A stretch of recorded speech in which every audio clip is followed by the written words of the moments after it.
আমরা রামনির বানপানি হওয়ার পরে কি কি ক্ষতি হয়েছে তো চলো নানিরা তো দেখা। Hello guys, welcome back to my channel Ashraf's TC blog. আজ গায়ে উঠছি আমনি একটা বহুত বড় কলা বাগান। এই কলা বাগানটা ধ্বংস হয়ে গেছে পানি হওয়ার পরে।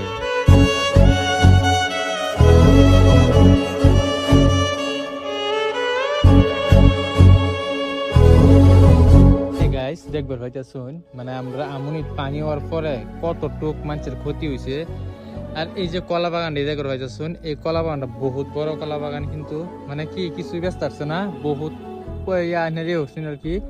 বহুত কষ্ট করে একটা কলা বাগান যত্ন করে মানে উড়ানির পরে যদি এরম লুসকান হয় তাহলে কেমনে হইব ভাই। দেখুন পানি হওয়ার পরে কলা বাগানটা ভুন্তরি শেষ হয়ে গেছে। আমি আইনারা দেখা যাচ্ছি, দেখুন এই যে সরিটি দেখুন, সরিটি কিন্তু বহুত বড় বড় সরি। এক কান্দা, দুই কান্দা, তিন কান্দা, 4টা, 5টা, 6টা, 7টা, 8টা, 9টা, 10টা, 11টা কান্দা ভুন্তরি আছে সরি। তো এই দেখতেছুন কিন্তু ওখানে আইসে না সরি আবাত্তি সব। কিন্তু এটি যদি আইতো তাহলে ব্যস্ত করতো।